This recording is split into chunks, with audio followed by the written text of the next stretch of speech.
in the four-way test of the things we think, say, or feel. Isn't the truth? Is it fair to all concerned? Will it build goodwill and better friendships? Will it be beneficial to all concerned? Thank you.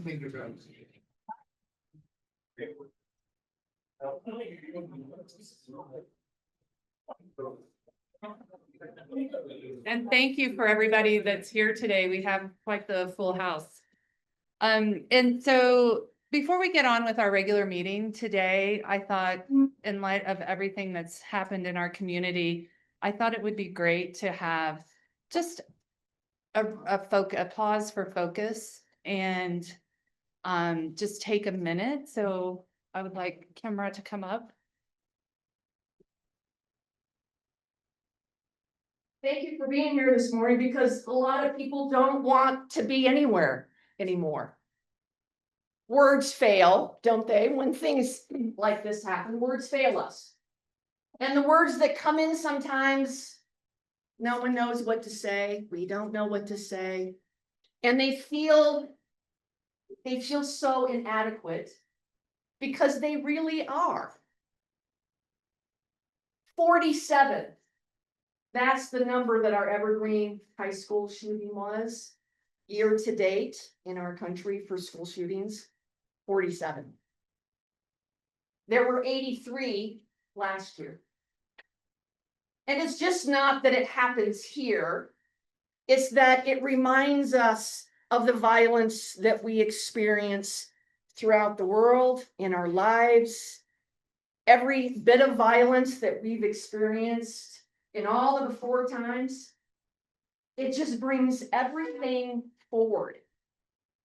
And if you're like me, you've heard from people that you haven't heard from in about 10 years, maybe 15 years. And all of a sudden that support is pouring into, and you just kind of go, so tempting to not gather anymore, or to not stand in that pain and that suffering. And then to make it worse, many were at a gathering last night to remember, and more violence interrupts it. It's what do we do with all of our feelings? That's what we don't even know how to talk about. Oh, we should get help. We should call the crisis number. Yes, all those things are true. And what do we do in the next hour? Well, all of us chose to be together, because it reminds us of the power of our shared values. Reminds us that we know and believe that good matters, that our 4-way test is a way forward, that we believe in truth and fairness, and that we believe in building goodwill and better friendships. And so that's why even when we don't want to gather, it is so powerful together. Because the biggest enemy right now, when we're grappling with how to stand and move forward and be part of a solution, is despair. We feel hopeless, we feel powerless. If you're like me, you struggle with anger and you just don't even know what to do with it. It's like you tried this and you don't know what to say, and even in your own family sometimes, we're not equipped. You know, and yet we know that those who stand with the suffering, we remember our entire lives. When we think back of all the things that have challenged us in our life, we remember those who maybe didn't have a word to say, but they showed up. That's what we're called to do, is to show up and to be agents of goodness. Service above self, that's what we can do. Sometimes you just go and you stand and you don't say anything. Sometimes when there is a call for action, we raise our hand. Sometimes you respond and reach out to those who have reached out to you and say, I don't know what to say. Or I'm so angry with thoughts and prayers. We just name it and we and we own it and we stand there. Because this service above self, this organization that we've all chosen to be a part of, some of us for more years than we can count, reminds us that others before us have been here. When Rotary was founded, it was a very, very difficult time. In 1905, we went through world wars and conflicts and famines and violences and betrayals of all kinds in the last 120 years. And so that is what we're asked to do, is to stand and to serve when we know what to do. And when we don't know what to do, we just stand there anyway and wait and be in community with each other. Because despair and isolation and more violence, we know, is not the answer. And so now I invite you to think about our four-way test, not just as a way to live, but as a blessing, as a benediction, as a prayer. So if you would stand with me right now, we are going to light another candle for the good and the peace and being part of the solution for this world and this life that we love so much. And we are going to choose to be people of service, people of action, and to unite for good as we say together. Of the things we think, say, and do. Is it true? Is it fair to all concerned? Will it build goodwill and better friendships? Will it be beneficial to all concerned? May it be so. May it be so. May it be so. Thank you.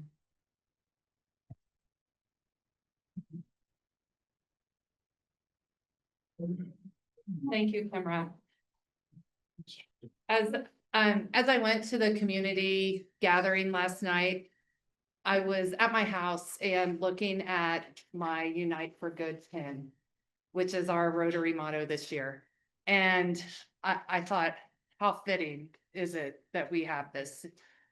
So I am going to order all of us Unite for Good pins, and as soon as they come in, I will bring them, because I think we need to wear them. We need to wear them in the community. It's really important. So, all right. Thank you. Thank you. Adrian, there you are. You sit in the same spot. I should know this. Adrian has a lot of guests today, so.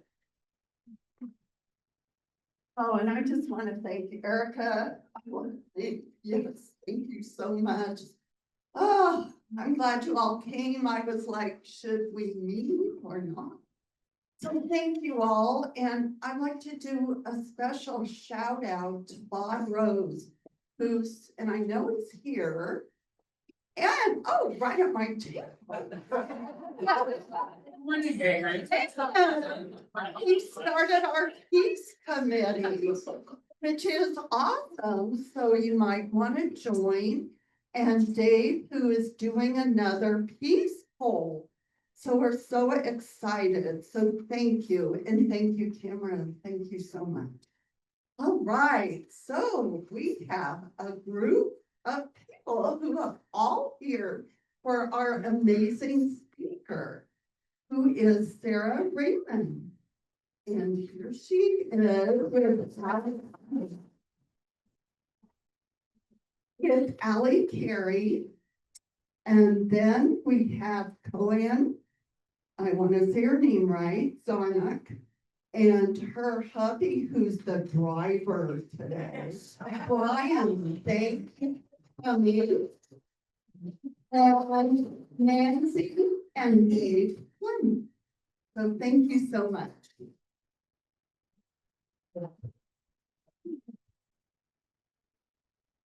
Okay, so as you know, I love national days, and today is National Hug and High Five Day, which is very fitting. So When tragedy strikes, hugs are what holds us up when we think it's impossible, and high fives renew our faith in each other, reminding us of a higher power and returning smiles to our faces. National Hug and High Five Day connects us and encourages us to share a hug and a high five with a friend, a neighbor, a stranger, or anyone. So now I ask you to turn to each other, hug or high five, whichever you feel like.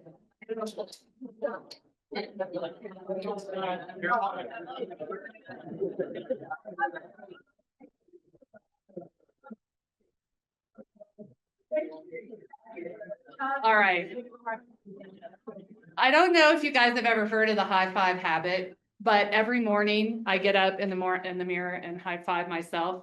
Or you can high five somebody at your house.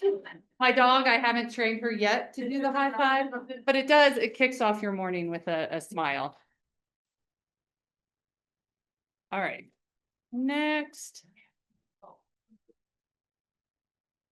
Okay, just a little bit about some things going on. First of all, I want to announce, and I don't know if you guys know this, but the Denver Zoo is today and tomorrow, today, allowing people from Evergreen to go in for free. So if you want to go to the zoo, if you have friends, kids, grandkids, great grandkids, it's a nice outing, and it is free for Evergreen residents.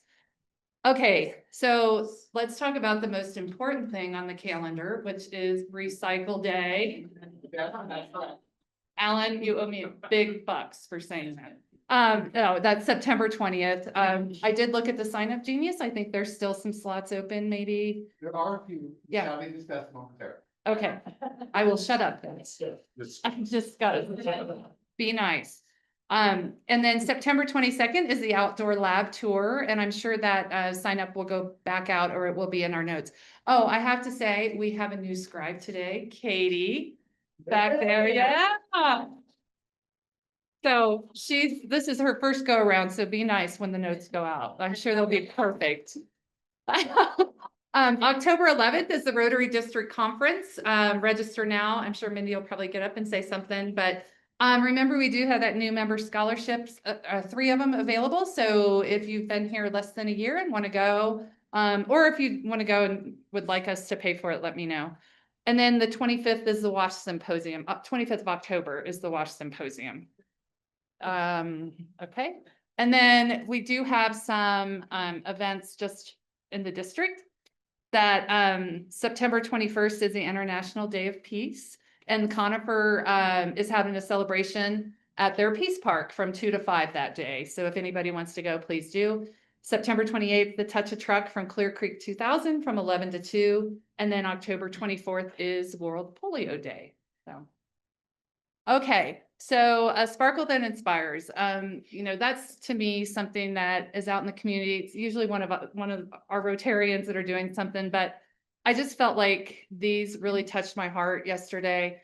We did have the Red Rocks climb to remember those we lost on 9/11. And after all of the, what am I trying to say? Fire department, went to Red Rocks and still did that climb after what happened the day before. And then the Arvada West students actually had a protest at their school in honor of the Evergreen kids, and that was reported in the Canyon Courier. So, you never know whose lives it's going to touch when it's in your community. Okay, general announcements. We're going kind of fast today. One, I just felt like there's some things that maybe we don't need to do today. And then also with the Kafika House, I want to hear a lot about them. And we have a lot of people that have visited, so I want people to have a chance to talk. So let's do general announcements.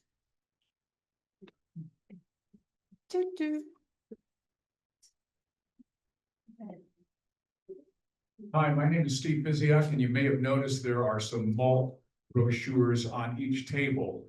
And I was talking with Sarah Gamina at the mall, and she wanted me to talk about this today. And then, of course, in light of what happened at Evergreen High School, she called me and she said, maybe we should back off. And I said, Sarah, no, I think I need to talk about this today, because these are about some great hikes in the area. One taking place a week from today at 10 o'clock at Sacramento Creek Ranch. The other is at October 3rd, but you'll be able to read about it. But the point I made is to Sarah and to Lynn Caligari, who is the director at Mall, as I said, we do need these times. I talked to Richard Ayler about this, that being outdoors, taking a hike is my church, and it can be great therapy. And that's why I think it was needed to be discussed today. My spiritual message today was, today I spend in perfect peace. That doesn't mean I'm going to get peace today, but I'm going to choose to spend it in perfect peace. So I wanted you to take a look at these and perhaps enjoy a great hike, because as I said, being in nature can be a great therapy for what our community has gone through. Thank you. Thanks, Steve. Good morning, everybody. I'm Chris Davis. I'm the co-chair for Youth Services, one of our 5 avenues of service. And somebody asked me the other day, what do you guys do? What's that committee all about?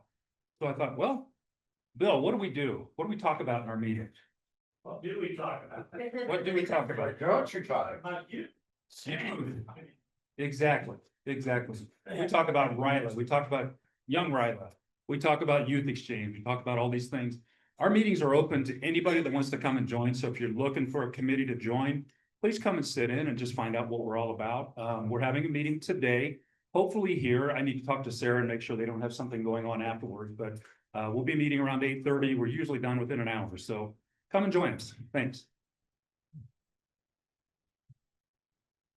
Okay, October 11th is district conference. It's gonna be in Littleton this year. We have some incredible speakers lined up. The topic is igniting change and igniting projects. So we're really trying to give people who are attending the way to connect with other clubs, connect with other people, broaden your Rotary family, and find ways that we can make a bigger impact on our world across club lines. So please register. It's going to be a really neat event.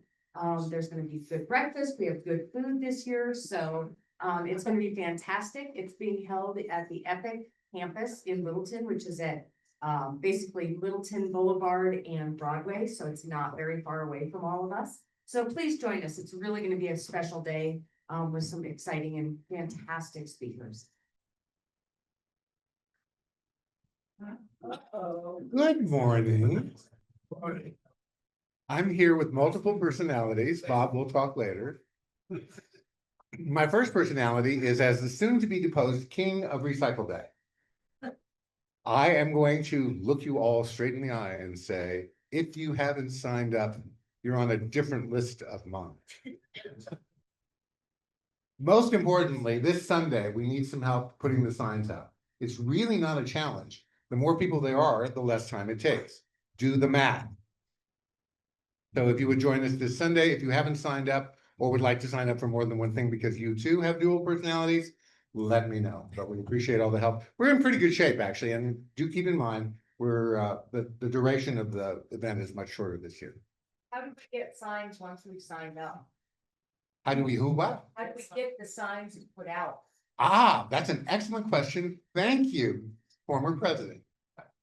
The answer to that is we're going to meet at the Evergreen Country Day School parking lot at 1000 hours this Sunday morning. 1000 hours. Did I get that right? You would know, former Navy guy. So Jeff and I hope Chris and I will all meet you there at 10 a.m. Sunday morning. Be there or be square. Kimmer may be otherwise occupied. Thank you, Minnie. That was a great question. Good morning. No, I'm not done yet. I told you, I had dual personalities. Maybe pay attention. Somebody get a game. Hi, my name is Pony Bill. I am Buffalo Bill's best frenemy. You can see me at center stage with Annie Get Your Gun. Now, it's important to note, given the events of this week, that we will not be running this weekend. No, I'm sad to say, we won't run this weekend. It is yet to be determined whether or not we will run the following 2 weekends of September. I hope, however, that you will purchase your tickets for those 2 weekends to let management know that you are interested in seeing this delightful show with a fabulous cast. Fabulous. Did you get that word? Fabulous. It's really hard to do that with an Oklahoma accent. But I truly hope you will come see it because it's pretty good, even if I do say so myself. Are you done? Have you?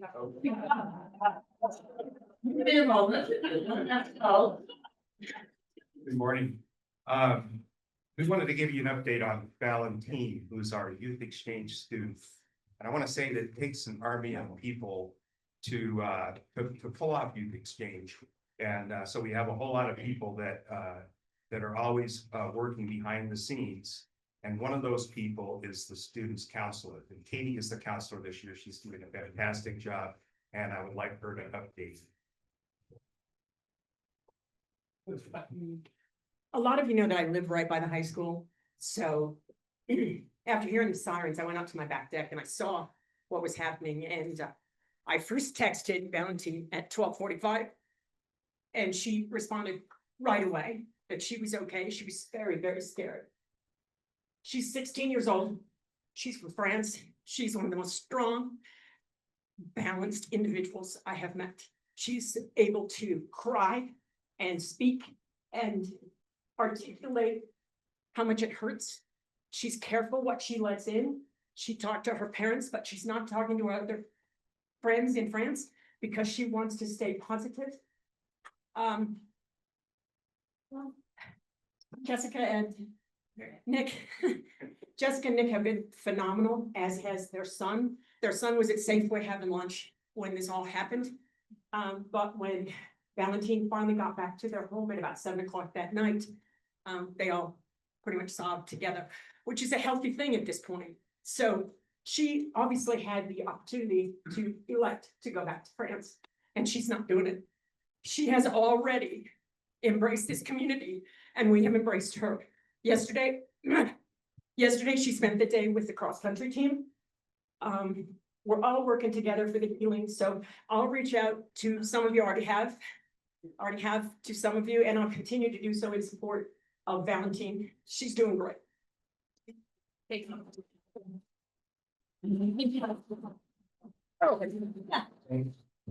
One other thing, y'all remember Harold from last year from Denmark? I WhatsApp with him and sometimes his mom, and I WhatsApped with him regarding this event. Anyway, he had heard about it from other Evergreen students that he met when he was here. He said that he is devastated because he has such good memories of Evergreen. And he just wanted to wish everybody well. You know, that's the kind of impact that this program has. It's lifelong friendships and relationships, and we bear each other's burdens. Okay. So we picked a good counselor, I think. Thanks, Katie. That's awesome. I'll also let you know that we have a district committee that gets involved when some of these things happen. So procedurally, what happened is was Nick contacted our district chair, who he works at the district level, but there's a group of us on the district committee, and I'm on that committee for the short-term exchange. And then so they have to file the reports and give with Rotary International and with Rotary France. And so there is a group of people behind this whole thing, and just let you know that that everything is working out okay.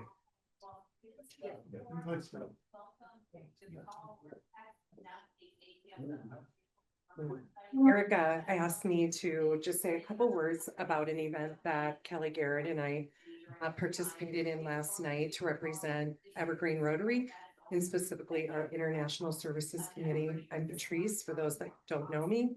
Maklina Kenye, I think you all, if you were here for her presentation, know that name. She represents an organization called Girls with Books. Ray Stansky, who is also part of Rotary Denver Metro, is her board chair. And there were probably 250 or 300 people that gathered last evening at the Jewish Community Center in Denver, and just lifting up girls in South Sudan. I had the opportunity to sit next to Elizabeth, who was one of the young girls that ran from her community. She is South Sudanese. She's been here 18 years. And that was really a joy to actually get to spend time with all the people that are continuing to address educational needs in South Sudan among women. Thank you. Thank you, Patrice, and thank you, Kelly, also for representing us there. Yes. I just wanted to know an update on all our young Rotarians and how. If there's anything we can do to support them.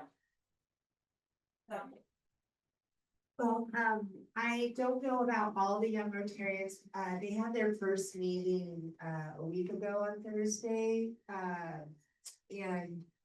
But I happened to be texting with Fletcher when it happened, and I know that he's okay, and I asked him to let me know about the other kids, and I haven't heard anything from him yet, so I'm hoping they'll touch base with me. Thank you. I'll just update, I was at the, back to school night, and, gosh, there's one kid on there, and I can't remember his name, but he is such a salesman, because he showed up with a bunch of cookies that had frosting on top. And people kept on coming up and asking if they could have a cookie, and he'd say, only if you sign up for Young Rotary. And he kept the lid closed, and he was blunt. He was sincere about it.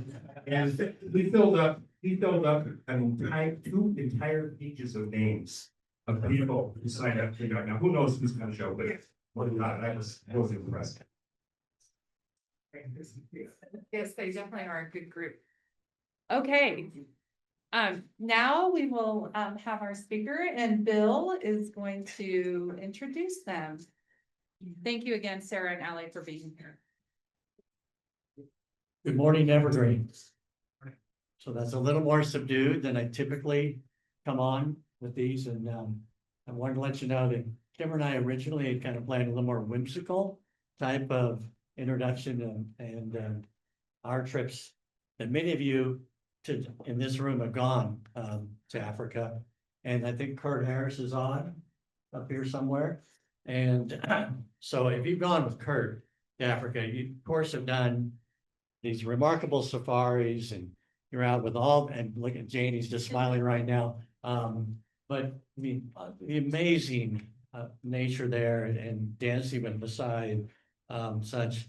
But then as well, you get to go to Salient Hospital there, and it's remarkable again. And this club here for over 25 years has been supporting that hospital, and we're part of the really building it back 25 years ago. And Kurt Harris can speak to this much better than I can.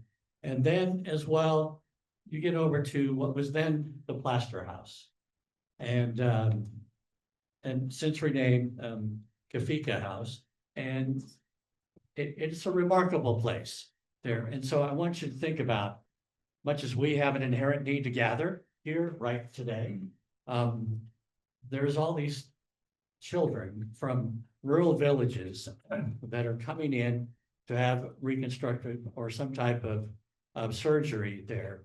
And that could be for clubfoot, could be cleft palates, it could be skeletal, it could be burns. The number of kids coming in for burns there, I found remarkable. And so Kafika basically is a high love, low cost rehab facility for pre and post-op surgery there. And these kids basically, much like last night, where we were all gathered together to bridge the gap between despair and hope, that's what's happening at this house as well.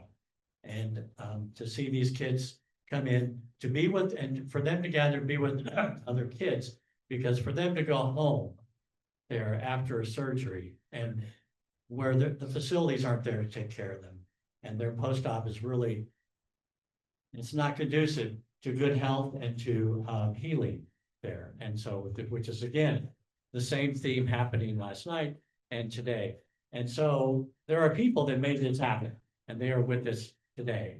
So Sarah and Ally are here, and I mean, when I walked in the room, I saw Sarah getting, again, kind of that warms the heart moment again. But Sarah went to school in New Zealand there, and Ally was in South Africa. They come from wonderful places there.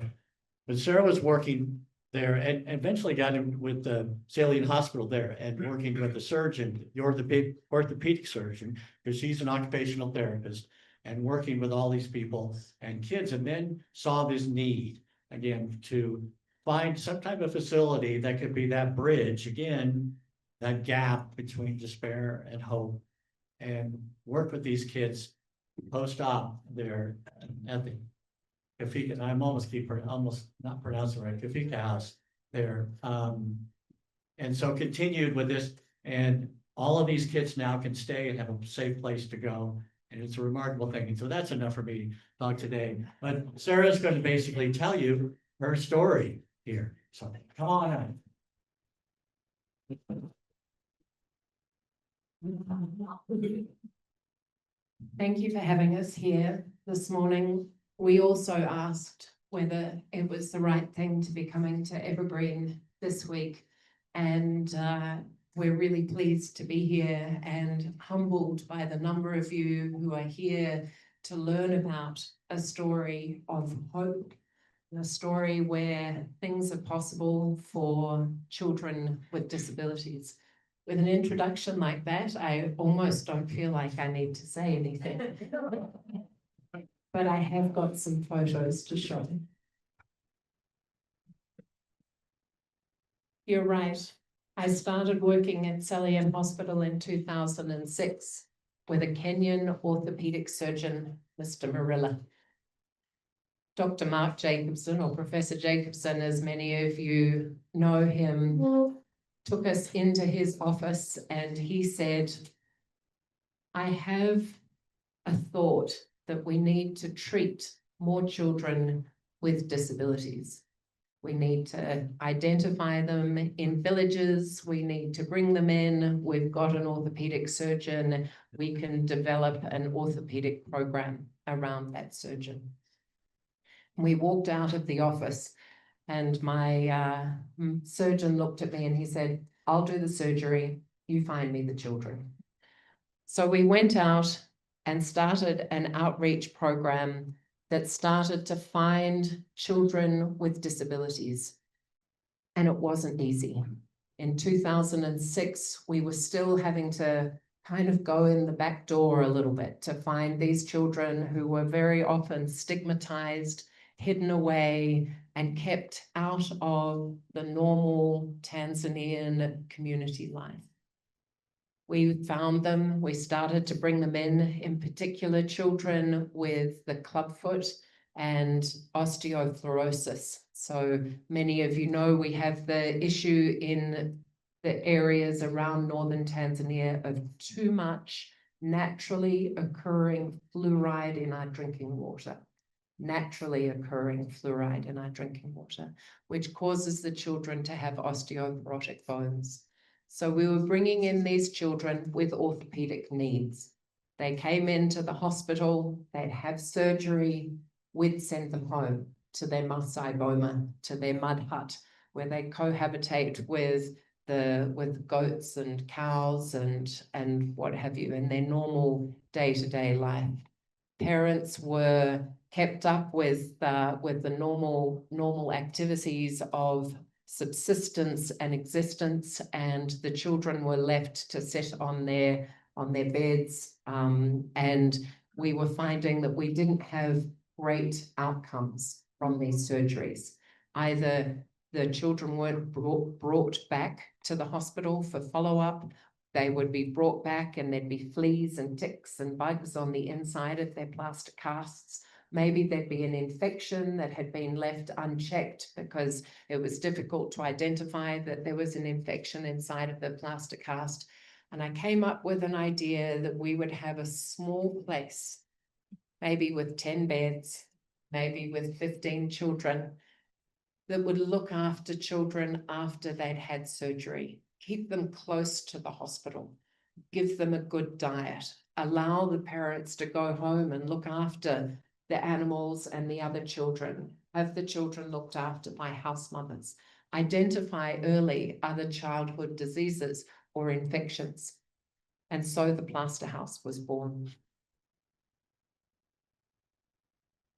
Since 2008, we've treated over 12,000 children through our subsidized surgery program. We look after children in the lead up to their surgery. We get them healthy enough to have surgery. We fund their surgery through one of our 5 partner hospitals, and we provide a safe place for recuperation and rehabilitation following the surgery. Oftentimes, this is the first time that children with disabilities are seeing other children with disabilities. It's the first time that mothers who've given birth to a child with a disability meet other mothers who have children with disabilities. It is a great place of community.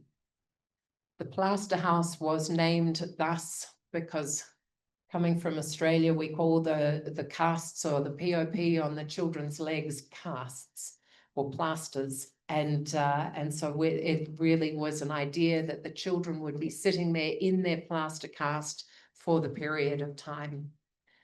But a couple of years ago, we went through a big transformation in the way our organization was set up, and we changed the name to Kafika. Kafika literally means in Swahili to have arrived. Irene, our programs manager, said, you know, I've done so many of these intake interviews for parents when they arrive at Kafika House, and there is a feeling that they are shedding their burden or sharing their burden, that they have arrived at a place where there is hope. They've arrived at a place where they can share the journey in finding surgery for their child with a disability. So Kafika House now is a place of gathering. It's a place where currently we have 150 children between our 2 campuses in different stages of their care. In our preoperative care, we make sure that children are healthy enough to go and have surgery. We have them seen by pediatricians. We have them in a nutritional program to make sure they're strong enough for the surgery. And we have them playing with their peers. Sometimes preoperative care can be a turnaround of 2 to 3 days. Sometimes it takes us 2 to 3 months to get a baby or a child, often with cleft lip and palate, who comes in terribly malnourished to us to get them strong enough to have surgery. Too many times we've been in a rush to get a child into the operating theatre, and again, we can risk having very poor outcomes if their body is not strong enough to handle the anesthesia and the surgery.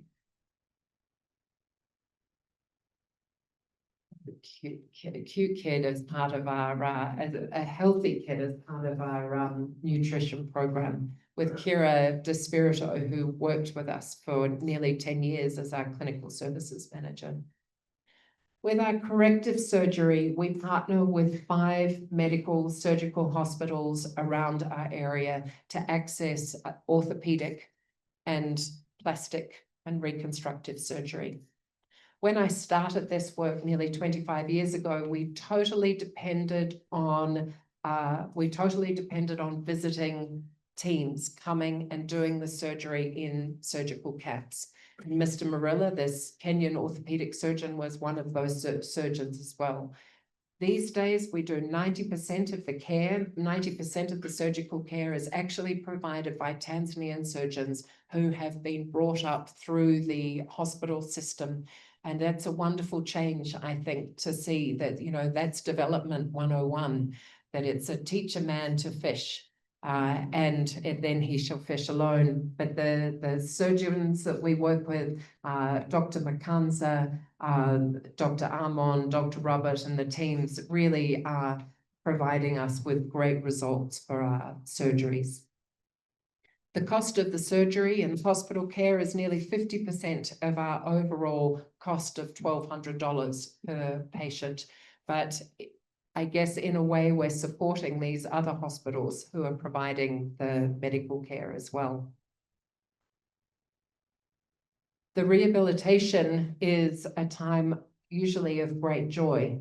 The children might sit on their beds for 4 weeks while they have plaster casts on their legs, or they might be tethered slightly to the beds after they've had a burn scar contracture release and have a splint on their hands or on an elbow or around their neck while their dressings are getting changed on a daily basis.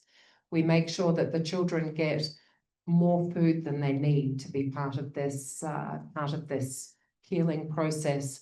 They play. We have classrooms set up. We have what we call a therapeutic activity program, which is partly education, it's partly activities of daily living, it's partly being involved with the garden work and the farm work. The children love to sit under the guava tree when the guavas are ripe, and one of them might climb up into the branches and throw the ripe guavas down to the other children. They most like to play football, and I think anyone who's visited there will have seen children running around with a soccer ball, and they can beat anybody who goes up against them.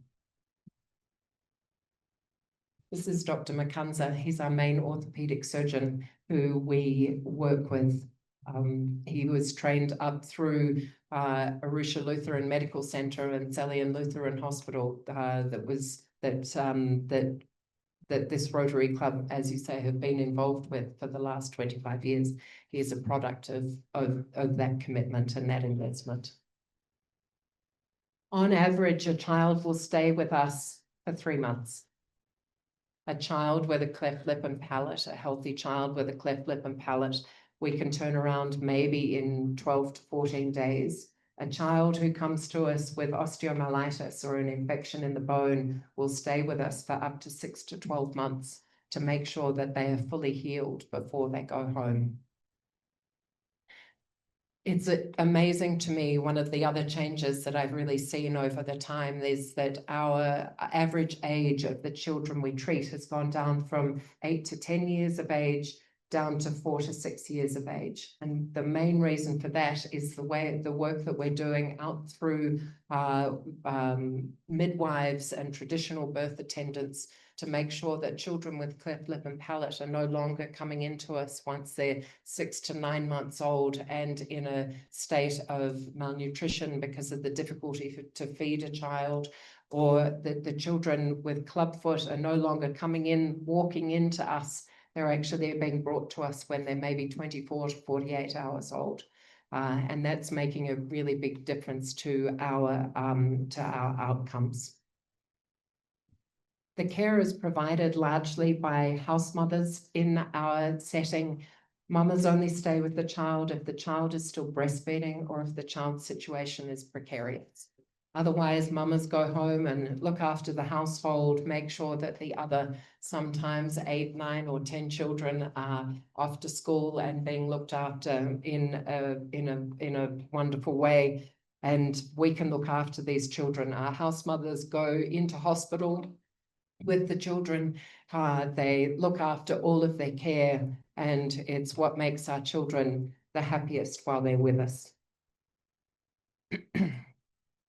The program really started with an outreach program, getting out there, educating people, changing the stigma around talking or challenging the stigma around children with disabilities. We now do that in a several-pronged approach. So we continue to go out through villages, providing education, identifying children with disabilities. We now have a wonderful mamas education program. So while the mamas are staying with us, we take the opportunity 2 to 3 times a week to sit them down as a group and educate them so that they become our best referral source of other children with disabilities. And more, we have a place on the government stage with what we're providing through the Kafika House program.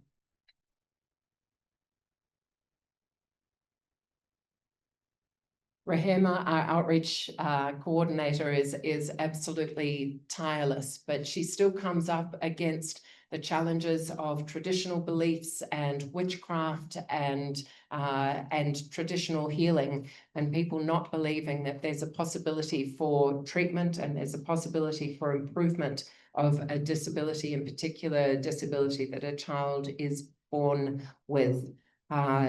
Slowly, I feel like we're edging into these very challenging conversations.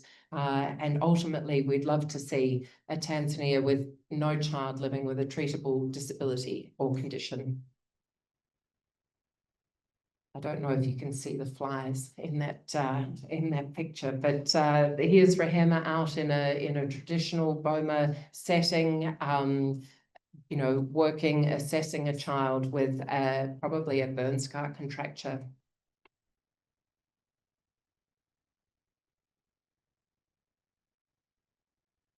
Our Mama's Education program, what we do is we bring in other NGOs who are working in other areas to come and educate our mamas.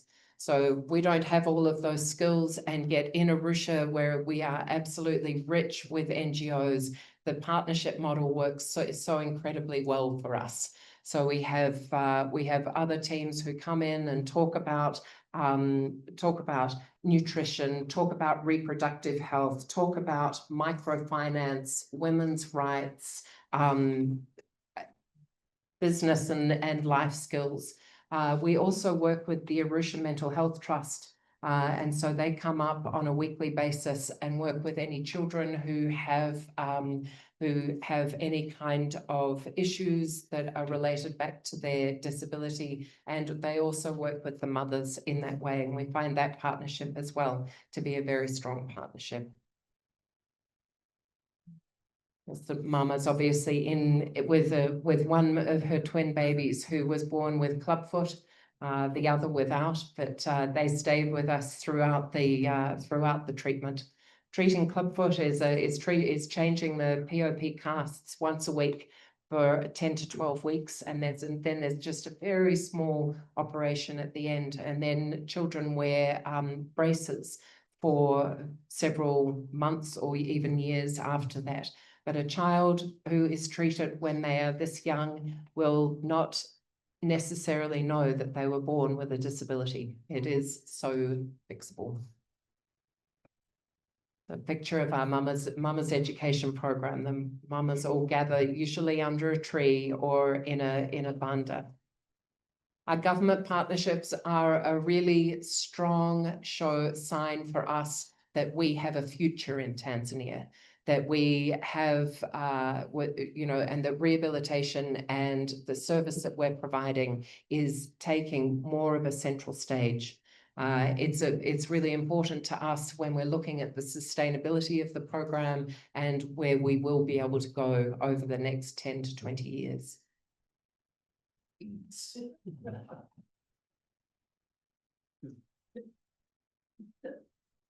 So as I said before, to date, we have treated over 12,000 children. This year, we're headed towards treating 800 children through our care, and we are getting better at choosing the children that who we can help, and so that we really make sure that we are providing the very best impact and the very best opportunity for the children who we are working with. Oh, another cutie.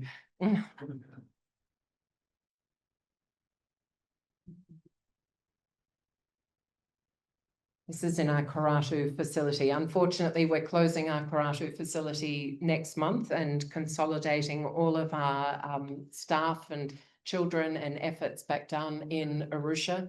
But we're excited also for those changes and the developments. We've got a beautiful facility that we built there in 2012 and then have done additions to, and we will have the space to be able to continue to look after the 150 children at a time, plus mothers who are needing our care or who are part of our care at any time. So I know, I see a lot of people nodding. I know that there's many of you who have travelled with Kurt to Tanzania, who can maybe attest a little bit to the work that we have been doing since 2008. Well, since before then, but I thank you very much. Most recently, the support from your Rotary Club went to buying some new washing machines and dryers in February before Kurt came to visit. That was a fabulous gift. And in particular, everyone's been complaining that this winter has been cold. So it's been really great to have the dryers and good washing machines for us to be able to manage all of our own laundry. So thank you very much. It's your most recent of gifts from the Evergreen Rotary Club. But thank you again for having me this morning. Thank you.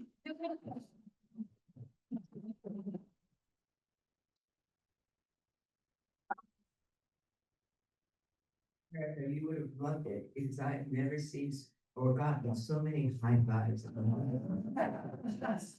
There was something I didn't quite understand, and I'm thinking that I may have misunderstood this. The change in cast, do they do some casting and change correcting before they ever have the surgery, or it's just done? So there's a difference in care with clubfoot between what we call a primary clubfoot and clubfoot in the walking age. So with primary clubfoot, we can do, as I say, the weekly casting and a tiny little surgery, and then they are good to go. Children who have already started walking on their clubfoot, or so it's either neglected or clubfoot in the walking age, they will have, we'll do fewer casts, but we will still cast in the lead up to the surgery, and then they will stay in the cast for 3 months after the surgery. And it's a very large surgery. Children with fluorosis have the corrective surgery, the corrective orthopedic surgery, and then sit in bed with their straight leg casts for 6 weeks before they start mobilizing. Yeah. Any other questions? Yes. We had an interesting experience when we were there in January. We were at Thompson Safari and we took our guide. And so the guide went to the Gillespie house, the house with us. Afterward, he told us, you know, we get people from all over the world, and they often ask what we can do. And so he said, I think at Thompson Safaris, we can recommend people contribute to the house. Thank you. It's interesting, Arusha really is a safari hub, and our relationship with safari companies is very strong.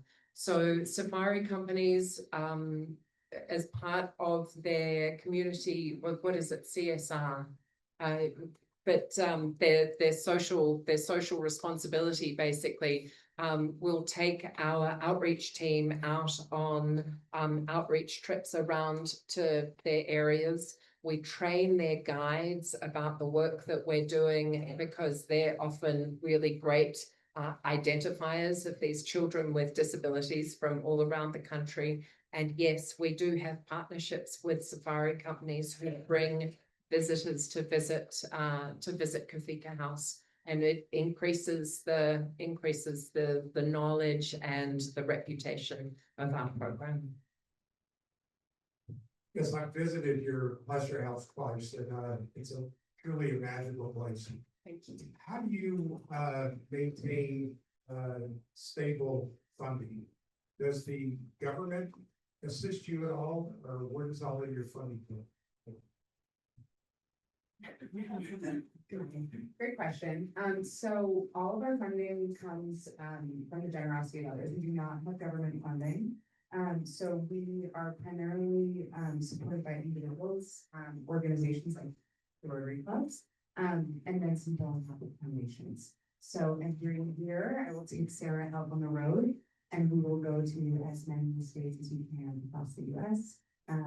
Meet with people, garner support, to be able to really increase the number of children we're treating each year. And what I always say is in terms of impact, it's a pretty like that, so $1,200 for like completely changed forever. So it's spread by more out. We also get funding from Australia and from Europe. And so we have relationships and we are set up for tax deductible gifts, almost global. And so, yeah, we're grateful for all the support. Hi, Sarah. I'm Patrice. I think we met back in 2014 when I was a astronaut. And now I know I have 25,000 photos in my phone. Just was recanting the beautiful photo of the children that you served.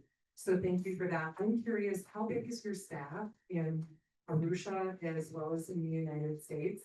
I also represent nonprofit and NGO in Kenya, and we're considering adding the US component of staff.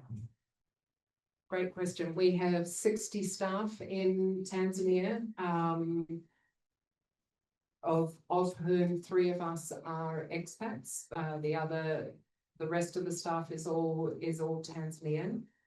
In the US, we have 2 staff members, 2 part-time staff members. We have a director of operations and a director of philanthropy.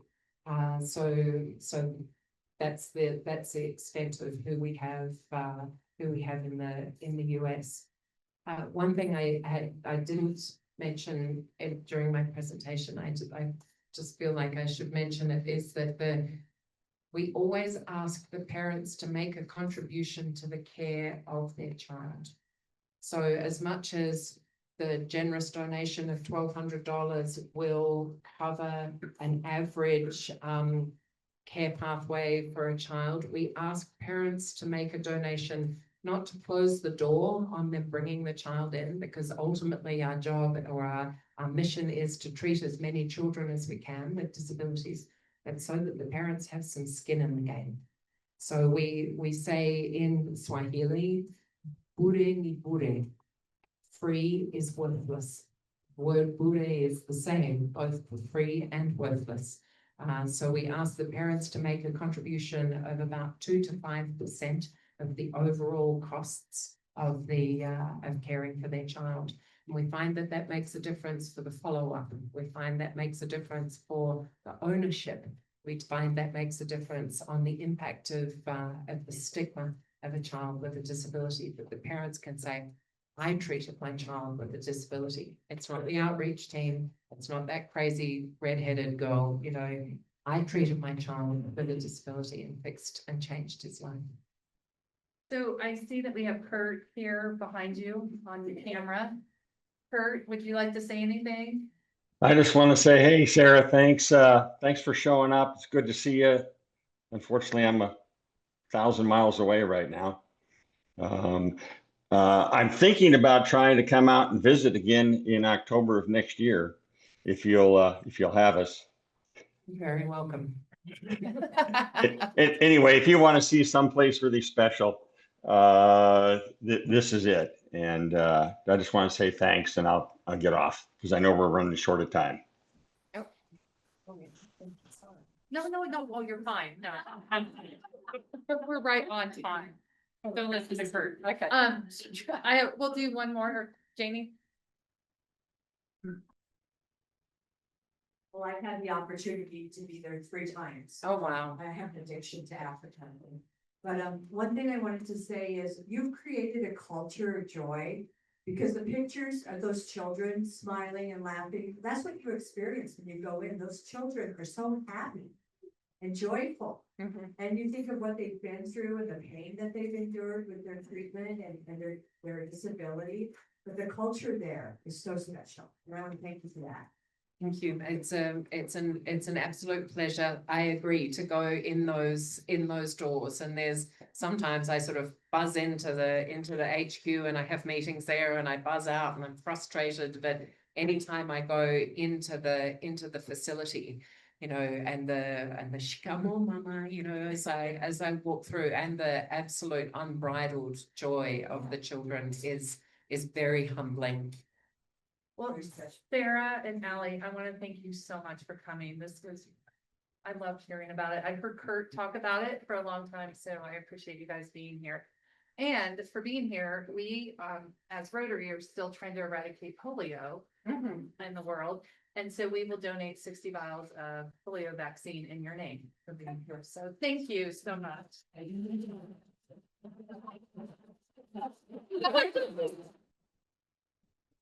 All right, you guys, let's go out and unite for good and have a great weekend. Well,